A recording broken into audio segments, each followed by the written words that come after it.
संवाददाता सम्मेलन भारत सरकार के गृह मंत्री आदरणीय अमित शाह की कलई खोलने के लिए हमने आयोजित किया है। यह सत्य का फर्जीवाड़ा का पीएचडी है यह गृह मंत्री, और ये गैर जिम्मेदार तरीके से बिहार की छवि को बदनाम कर रहा है। मैं जानना चाहता हूं अमित शाह जी, भाषाई अपमान तो आपकी अपसंस्कृति का एक हिस्सा है, लेकिन आपके दिलो दिमाग में क्या है कि बिहार के प्रथम मुख्यमंत्री डॉक्टर श्री कृष्ण सिंह, जो आधुनिक बिहार के निर्माता है, जिस विधानसभा क्षेत्र में आप मीटिंग करने गए थे, वहां डॉक्टर श्री कृष्ण सिंह की जन्मस्थली है, और उस जन्मस्थली पर आपने श्री बाबू को नमन भी नहीं किया, उनका नाम लेना भी आपने गुनाह समझा। यह स्पष्ट करता है कि आपको डॉक्टर श्री कृष्ण सिंह के प्रति मन में राजनीतिक घृणा है। मेरा सीधा आरोप है, माननीय मुख्यमंत्री नीतीश कुमार जी उसी हिसुआ विधानसभा के ग्राम खलमा में जहां श्री बाबू का जन्म हुआ था, 158 करोड़ की योजना उनको समर्पित किया। चाहे वह पावर ग्रिड हो, इंटर कॉलेज हो, पॉलिटेक्निक कॉलेज हो, और हर गली नली योजना से लेकर, और जो उनका स्मारक स्थल के पास मिनी पार्क बना करके श्री बाबू के प्रति श्रद्धांजलि व्यक्त किया। और देश का गृह मंत्री वहां जाता हो, 12 किलोमीटर दूर है, उनके जन्म स्थान पर जाकर नमन करना भी मंजूर नहीं। हिसुआ की सभा में नाम लेना मंजूर नहीं, क्योंकि ये अपमान और अहंकार की भाषा बोलने वाले लोग हैं। और एक तो इस सामान्य समुदाय के अंदर डॉक्टर श्री कृष्ण सिंह, तो उनका अपमान। दूसरी बात, भारत सरकार के गृह मंत्री हो, राज्य में निर्वाचित मुख्यमंत्री है, लेकिन संघीय ढांचे को दरकिनार करके आपने महामहिम राज्यपाल से बात किया। क्या नीतीश कुमार पिछड़ा समुदाय के हैं?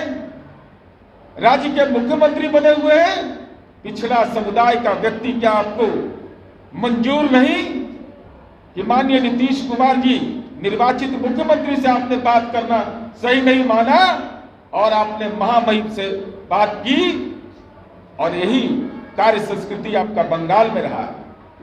पश्चिम बंगाल के मुख्यमंत्री को भी दरकिनार कर आपने यही काम किया। तो अगले समुदाय का हो, पिछड़ा समुदाय का मुख्यमंत्री हो, या बाबू जगजीवन राम जैसे लोग हों, जो दलित समूह के आइकॉन है देश के अंदर में, सब लोग उनका सम्मान करता है, उनका राजनीतिक अपमान करना अमित शाह की कार्य संस्कृति का हिस्सा हो गया। और संघीय ढांचे का आपने अपमान किया है। अगर पिछड़ा वर्ग के मुख्यमंत्री होने के नाते आप संघीय ढांचे का अपमान कर रहे हैं, तो बिहार की 13 करोड़ जनता आपसे हिसाब लेने को बैठी है। अभी बताइए तो, बजाओ ताली। जनता दे रही है राजनीतिक गाली। पूर्णिया में एयरपोर्ट खुलवा रहे थे, कहे कि एयरपोर्ट बन गया, तो टोल फ्री नंबर का जारी किया, काश टिकट मिल रहा है आज, जारी करते, और कह दिया कि रजौली में टाप घर बन गया। जरा वीडियो देख लीजिए उनका। अरे धनिया का पेड़ लगा है वहां, भारत सरकार ने धनिया का पेड़ के बराबर लगाया है। आज मैं कलई खोलता हूं उनका, रजौली टाप घर के मामले में ये कितने असत्य बोलने वाले लोग हैं, विकास का फर्जीवाड़ा करने वाला ये लोग हैं। मैं यह जानकारी आपको देना चाहता हूं कि क्या हालत बना करके रख दिया, कह दिया कि सो रजौली में टाप घर हम बना दिए। बताइए, वर्ष 2006 में जब मोदी जी आपका जन्म नहीं हुआ था शाह का बिहार की राजनीति में, देश की राजनीति में, तब 2006 में आपके प्रदेश अध्यक्ष सम्राट चौधरी ने कहा कि भाजपा के कार्यकर्ताओं पर बम और गोली चल रहा है। ऐ अमित शाह, अगर तुम्हारे कलेजे में दम है, तुम बताओ नाम, कौन वो लोग हैं जो मारे गए सासाराम में, उनका नाम, मोबाइल नंबर, उनकी पूरी सूची सार्वजनिक करो, नहीं तो बिहार की जनता से माफी मांगो। ये राजनीति के कायर लोग आम लोगों को उन्माद की भेंट चढ़ा करके उनके लाश पर राजनीति करना चाहते हो। लाश पर राजनीति करने का कुसंस्कार इनका है। हमारा संस्कार है सद्भाव पर राजनीति करने का। इसलिए अमित शाह नाम बताओ। और आप बोलते हैं कि सासाराम में जाऊंगा। अरे आप तो राजनीति के कायर लोग हैं। आपके कलेजे में दम नहीं है अमित शाह कि आप जाते। 8 डीएसपी, 2 एसपी और 1600 पुलिस के जवान अमित शाह आपके कार्यक्रम के लिए प्रतिनियुक्त थे, वो सासाराम में मौजूद थे। फर्जी बात कहा, 144 लगा है, मैं मानहानि का मुकदमा झेलने को तैयार हूं। माननीय अमित शाह जी, हम लोग डरने वाले नहीं है आपके सीबीआई, ईडी और आईटी से कोई नहीं डरने वाला है। अगर कलेजा में दम है, जब मैं बोल रहा हूं कि सासाराम में लोग मारे गए, उसका नाम जारी करो। डिस्ट्रिक्ट एडमिनिस्ट्रेशन ने अगर ये 144 लगाया है तो वो परिपत्र जारी करो। तुम्हारे राजनीति का डीएनए है झूठ, फरेब, असत्य, उसका खुलासा होना जरूरी था। और मित्रों, हम ये कहना चाहते हैं कि यह स्पष्ट करना जरूरी है, माननीय अमित शाह जी, राजनीति में जाली पर नहीं चलने वाला है बिहार में। आपका हर असत्य का एकदम बेस्ट इलाज करेंगे, एकदम एंटीबायोटिक इंजेक्शन के साथ रखे हुए हैं। ये लोकतंत्र की धरती को आप कलंकित करके जाइएगा, यह कतई मंजूर नहीं है। इसलिए मित्रों, अब देखिए इनका हाल। सरकार ने 22,400 करोड़ की लागत से बिहार के नवादा के रजौली में 1340 मेगावाट क्षमता वाली परमाणु बिजली संयंत्र लगाने की योजना बनाई। इस योजना में कुल 2800 मेगावाट बिजली का उत्पादन होता। वर्ष 2007 में भारत सरकार की केंद्रीय team nuclear power corporation of India limited ने रजौली का दौरा किया और योजना के लिए पर्याप्त भूमि का निरीक्षण किया। 2013 में atomic energy commission of India ने रजौली का पुनः दौरा किया और जरूरी जल की उपलब्धता की जांच की और पाया कि क्षेत्र में परमाणु संयंत्र चलाने के लिए पानी की कमी के कारण केंद्र सरकार की साइट सिलेक्शन कमेटी ने रजौली को परमाणु बिजली संयंत्र देने के लिए अयोग्य बता दिया। बिहार सरकार का Bihar state power holding company limited, जो माननीय नीतीश कुमार जी ने बनाया, ने इस मुद्दे पर त्वरित कार्रवाई किया। हम विकास में कोई समझौता नहीं करते हैं। रजौली के पास स्थित फुलवरिया डैम से परमाणु बिजली संयंत्र चलाने के लिए 160 क्यूसेक पानी उपलब्ध कराने का वादा किया। इसके अलावा बिहार सरकार ने कहा कि कमी रहने पर धनाजे नदी और यहाँ के गंगा नदी से भी पानी की उपलब्धता का वादा हमने किया। मैं इनकी कलई खोल रहा हूं, देखिए कितना फर्जीवाड़ा करता है सब। बिहार सरकार के जल संसाधन विभाग ने रजौली परमाणु संयंत्र के लिए 12,785 क्यूबिक मीटर पानी आपूर्ति करवाने का वादा किया। इस संयंत्र के लिए 1275 हेक्टेयर जमीन बिहार सरकार पहले ही अधिसूचित कर चुकी थी। इस संबंध में जल संसाधन विभाग ने परमाणु संयंत्र के लिए जरूरी जल की उपलब्धता की सूचना केंद्रीय जल आयोग को भेज दिया। अनुमति देने का अधिकार उनको था, लेकिन केंद्रीय जल आयोग ने इसकी अनुमति नहीं दी। क्योंकि रजौली में ताप घर लगे, ये मोदी और शाह को मंजूर नहीं। सारी प्रक्रिया पूरी हो गई, उसके बाद भी इन्होंने अनुमति इसका नहीं दिया। और दूसरी तरफ मित्रों, हम बताना चाहते हैं, अरे किसी को बकसता है सर, ये इतना बड़ा फर्जीवाड़ा करने वाला है सर।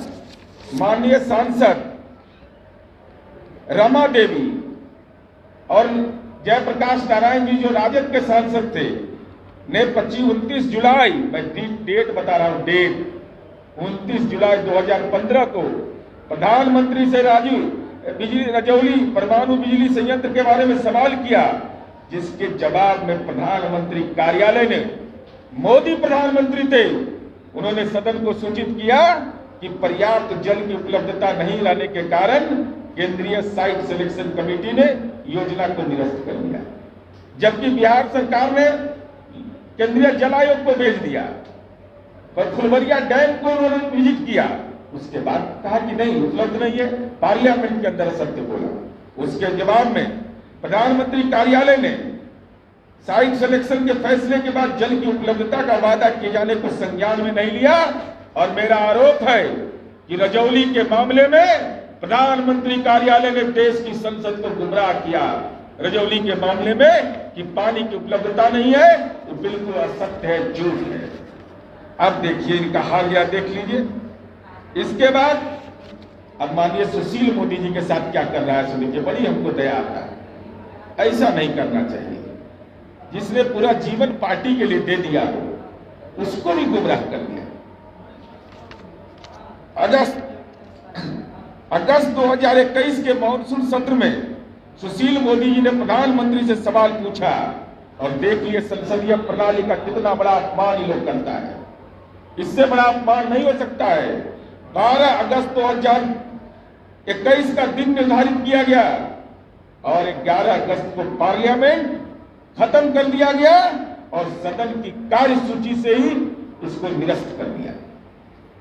रजौली का मामला जो सदन की कार्यसूची का अंग था, 11 अगस्त 2021 को पार्लियामेंट खत्म होता है और उसको कार्यसूची से अलग कर देता है और वो इतना बड़ा वादा खिलाफी करने वाला, असत्य बोलने वाला आज डॉक्टर श्री कृष्ण सिंह की धरती को कलंकित करके गया।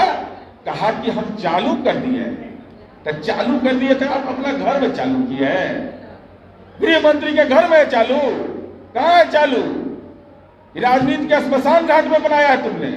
बताओ कहां पर है परमाणु संयंत्र चालू? आपने कैसे कह दिया कि रजौली में परमाणु संयंत्र चालू है? इससे बड़ा गुनाहगार कोई नहीं हो सकता है। ये असत्य फरेबी लोग हैं राजनीति में और असत्य बोल करके नौजवानों को भड़काते हैं। दूसरा आरोप मेरा, श्रीबाबू का नाम नहीं लेना एक अपराध, श्रीबाबू की धरती पर जाकर अपमान करना एक बात। अब श्रीबाबू का जो जन्म स्थान है उसका कैसा अपमान किया है ये जानिएगा। एक तरफ माननीय नीतीश कुमार जी वहां 158 करोड़ की योजना देकर के नई पीढ़ी के नौजवानों को शिक्षित कर रहे हैं। पॉलिटेक्निक खुला, इंटर विद्यालय खुला, हर घर बिजली की उपलब्धता पावर ग्रिड से सुनिश्चित किया, सारे काम उस गांव में किया। ये बुलाया सोलर चरखा, सोलर चरखा। अब मैं वीडियो दिखाता हूं आदरणीय प्रधानमंत्री जी का। 31 जनवरी 2016 को आदरणीय प्रधानमंत्री ने मन की बात में कहा, साधना देवी ग्राम नवादा जिला का ग्राम खनमा ने सौर चरखा का जब काम किया तो उनकी आय दुगनी हो गई, उनके जीवन में परिवर्तन हो गया। देखिए अब सच का कलई खोलते हैं, कितना भारी राजनीति का जाल है, सब समझ लीजिए। अब देखिए इस पूरे घटनाक्रम को मैं बता रहा हूं। पायलट प्रोजेक्ट के रूप में भारत एक गैर सरकारी संस्था कैसे जालसाजी का शिकार ये लोग बनाता है गरीब लोगों का, उसका उदाहरण देखिए। ग्राम खनमा में 2016 में लखनऊ का एक आदमी आता है, गैर सरकारी संस्था हरित खादी ग्राम उद्योग संस्था और चरखा केंद्र स्थापित होता है वहां पायलट प्रोजेक्ट के रूप में 2016 में। और इस केंद्र के स्थापना के अवसर पर एनजीओ प्रमुख विजय पांडे ने कहा कि मेरा किसी केंद्र चलाने का अनुभव नहीं है चरखा केंद्र, लेकिन केंद्रीय मंत्री तत्कालीन गिरिराज सिंह के कहने पर यह हम कर रहे हैं। ये उन्होंने कहा कि पायलट प्रोजेक्ट का चरखा का मुझे कोई अनुभव नहीं विजय पांडे जी को। ये पांडे जी बेचारे कुछ नहीं जानते थे, ये कहीं खेती उती करते थे, ये कहाँ काम करते थे। उनको पकड़ के लाया गया, कहा कि आप चरखा दीजिए। और देखिए खेल कहां शुरू होता है, कह रहा है कि हम केंद्रीय मंत्री के कहने पर कर रहे हैं। राष्ट्रीय स्तर पर इस योजना की शुरुआत 2018 में हुआ। 2018-19 और 19-20 के लिए 550 करोड़ रुपया बजटीय प्रबंध किया गया। भारत सरकार के लघु उद्योग मंत्रालय, जिसके तत्कालीन मंत्री बिहार के माननीय गिरिराज सिंह जी थे, और इस परिकल्पना को जो नवादा के खनमा में परिकल्पना हुआ, उसके आधार पर 17 सितंबर 2019 को देश भर में 550 करोड़ की योजना के आधार पर 50 चरखा केंद्र खोलने का निर्णय लिया गया। पायलट प्रोजेक्ट शुरू होता है 2016 में, बजटीय उपबंध शुरू होता है 2018-19 में, 19-20 में, और 50 चरखा केंद्र, 16 चरखा केंद्र खुलता है। अब प्रधानमंत्री जी तो बेचारे पायलट प्रोजेक्ट में मार्केटिंग करने लगे 31 जनवरी 2016 को कि जीवन बदल गया। अब जीवन बदलने का सच बताते हैं। अब देखिए क्या हाल हुआ। अब ग्राम खनमा में 1180 महिलाओं ने केंद्र से चरखा लिया और 500 लोगों को लगभग स्थानीय बैंक की शाखा से लोन दिलवाया गया। एक एनजीओ संस्था वह लोन का अप्रोच करके महिलाओं को वहां लोन दिलवा दिया गया और खादी ग्राम उद्योग संस्था से उसको चरखा मुहैया कराया गया। और 2019 में जो चरखा केंद्र था उसमें ताला लटक गया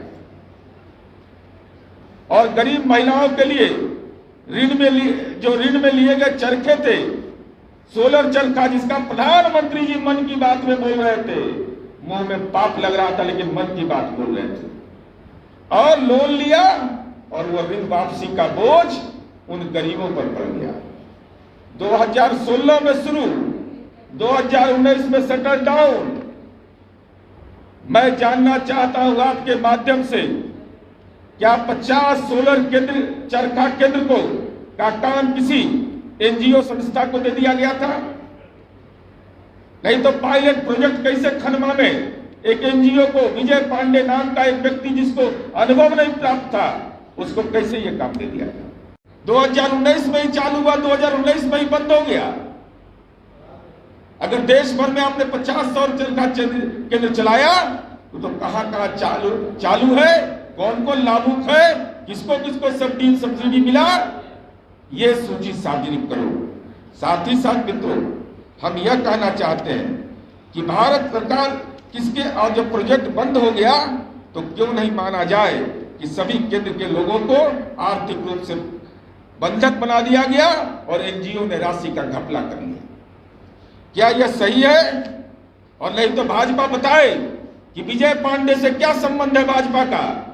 ये लखनऊ का विजय पांडे, उत्तर प्रदेश का रहने वाला, जिसको सौर चरखा का कोई अनुभव नहीं था, उसको काम किसने दिया?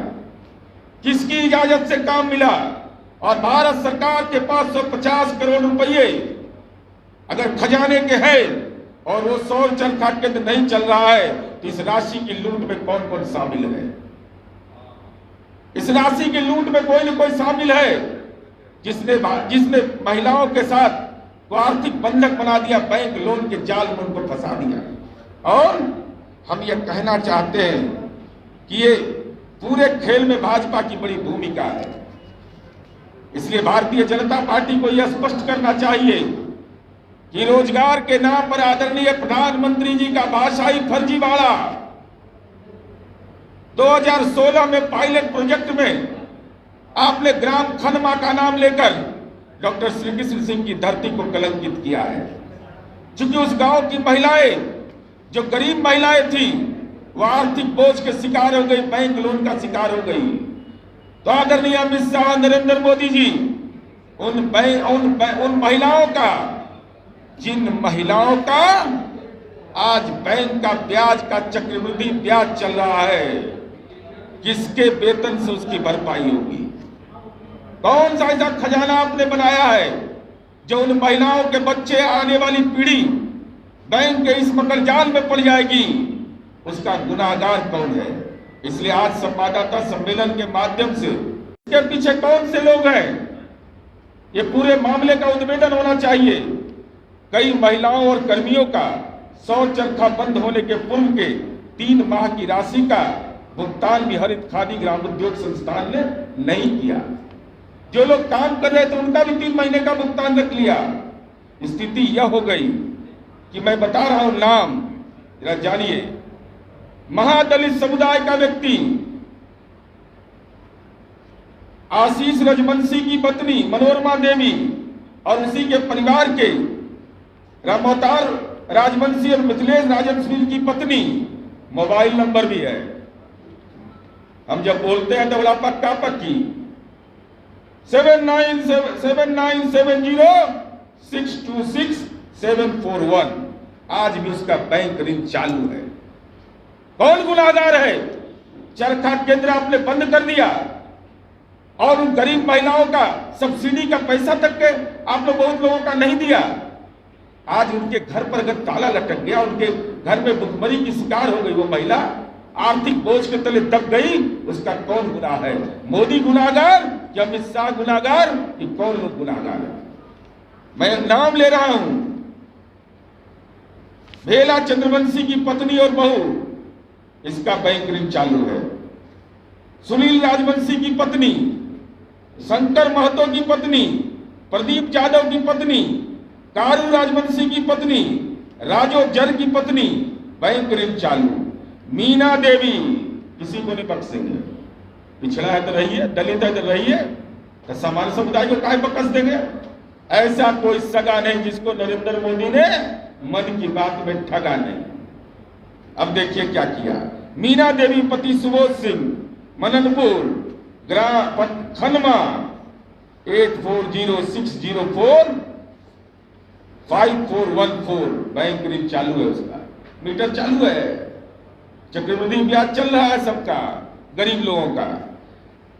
संगीता देवी पति मुकेश सिंह, उसका भी मोबाइल नंबर है। अभिराम शर्मा की पत्नी, पश्चिम भर खनमा, उसी गांव का, बैंक ऋण चालू। प्रियंका कुमारी, उज्जवल कुमार, ग्राम मननपुर, चालू। बच्ची देवी पति व्यास सिंह, इनको सब्सिडी मिल गया। और जानिए, जब बच्ची देवी को बहुत तंग करने लगा बैंक वाला, वो बेचारी अपने बैंक का तगादा जारी अपना पैसा डाल के क्लियर कर लिया कि झंझट है बैंक का ऋण, कहां हमारा बाल बच्चा बहुत परेशानी में पड़ जाएगा। ये स्थिति इन लोगों ने, और ये तो मैं चंद लोगों की सूची दे रहा हूं। मैं मीडिया के साथियों से अनुरोध करूंगा कि आप भी जाइए उन लाभुकों के घर पर और पूछिए कि तुम्हारे साथ क्या व्यवहार हुआ है।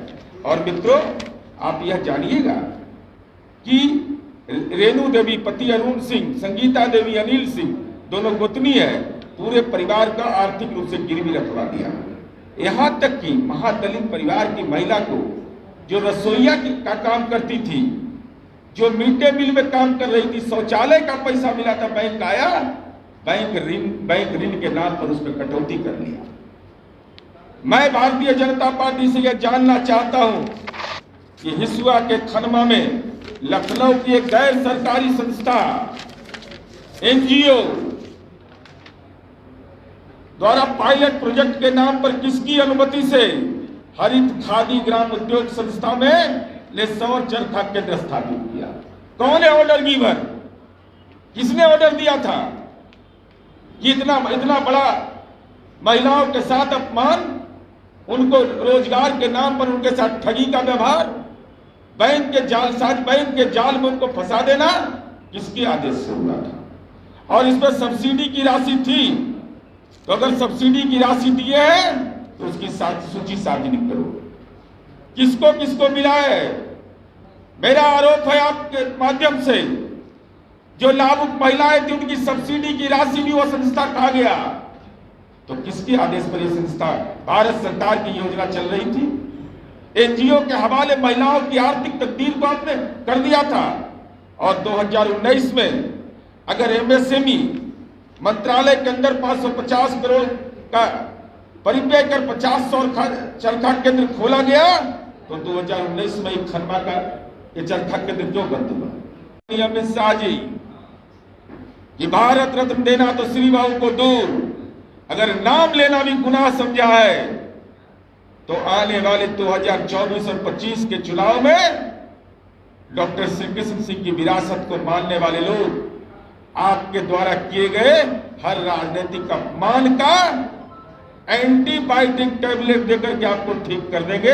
ये हम आपके माध्यम से कहना चाहते हैं। रजौली का परमाणु ताप घर अगर उसका क्लियरेंस का सर्टिफिकेट है, अगर उसकी अनुमति लगाने की परियोजना का आपने स्वीकृति दी है, आपने तो कहा परियोजना चालू हो गया, परियोजना का स्वीकृति पत्र दिखाओ अमित शाह।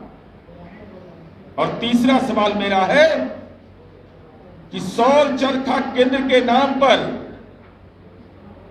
जो 550 करोड़ की योजना, 50 चरखा केंद्र चलाने की बात, किन किन कहां ये सौर चरखा केंद्र चल रहा है, उसके लाभुक कौन कौन है, कितनी सब्सिडी दी गई, और एक गैर सरकारी संस्था को जिसको अनुभव नहीं था, विजय पांडे को आपने पायलट प्रोजेक्ट चलाने की अनुमति क्यों दी, और 50 सौर चरखा केंद्र कौन संस्था चलाया, इसकी सूची सार्वजनिक करिए। और भाजपा नेता का उन महिलाओं को आर्थिक रूप से बंधक बनाने वाला विजय पांडे से क्या संबंध है, भारत सरकार का जो एमएसएमई मंत्रालय है इसको संज्ञान में ले और इस जो पूरे प्रकरण पर श्वेत पत्र जारी करे, कौन लोग इसके गुनाहगार हैं। क्या आदरणीय अमित शाह जी ने कहा कि 1.5 करोड़ लोगों को कि हाउस होल्ड तक हम पानी पहुंचा दिए। चूंकि नवादा में यह कार्यक्रम हो रहा था हिसुआ में, तो माननीय नीतीश कुमार जी ने सीता का श्राद्ध खत्म किया। फल्गु के बारे में कहा जाता था कि वहां पानी नहीं रहेगा, और गंगा का पानी हमने राजगीर बोध गया में लोगों को गया में उपलब्ध कराया, अब नवादा में हम पहुंचा रहे हैं। तो इनको लाज लगा होगा, इनको लगा होगा नीतीश कुमार जी तो गंगा का पानी वहां पहुंचा दिए और हम तो कुछ किए नहीं है। तो आपका एक पैसा हर घर नल जल योजना में नहीं लगा है।